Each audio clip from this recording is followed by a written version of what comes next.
Nous sommes très contents de cette conférence puisqu'il y avait plus de 100 personnes et que la salle était pleine pour assister à cette très belle conférence de Frédéric Ancel qui m'a vraiment beaucoup apporté. Il a répondu beaucoup à des questions que je me posais et il a fait ça avec une verve et une qualité d'orateur sans pareil et on voit bien qu'en plus d'être un conférencier, c'est un enseignant et maître de conférence à Sciences Po et on a retrouvé toutes ces qualités dans cette très belle intervention.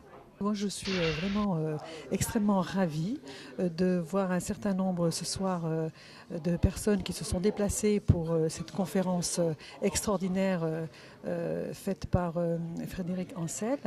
Et je suis vraiment ravie d'organiser de plus en plus avec mon équipe d'une petite association, de faire venir quand même des gens extrêmement brillants comme Frédéric Ancel. Et j'espère qu'on en aura encore bien meilleurs dans les mois qui arrivent. Voilà, je vous remercie beaucoup et vraiment je suis très très fière avec toute mon équipe d'avoir réussi cette soirée. Merci.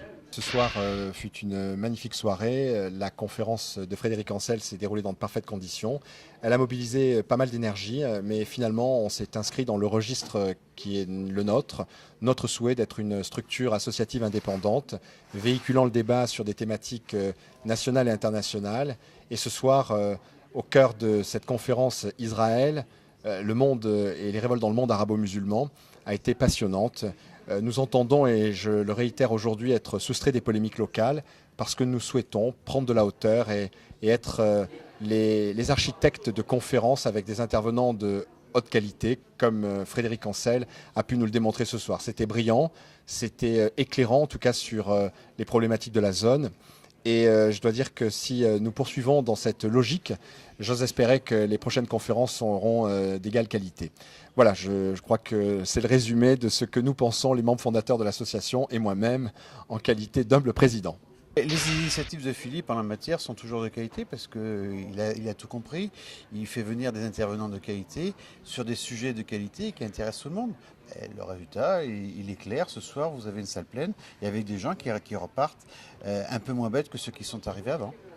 D'abord sur le fond, c'est une excellente initiative dès qu'il s'agit de débattre, de communiquer, notamment sur les questions très brûlantes du Proche-Orient, d'Israël, du printemps arabe en l'occurrence. C'est toujours une très bonne idée. Ensuite, Agir bénéficiait d'une bonne réputation. Donc je suis venu de manière tout à fait détendue et spontanée. J'ai accepté immédiatement et je ne suis pas déçu puisque la conférence vient de s'achever. Je suis certes exténué mais heureux. Et non, sérieusement, d'abord il y a eu beaucoup de monde, mais enfin, comme on dit, c'est la qualité qui compte. Et la qualité, elle était là puisque tant le niveau d'attention que de questionnement m'ont réellement, enfin pas surpris, mais m'ont vraiment satisfait.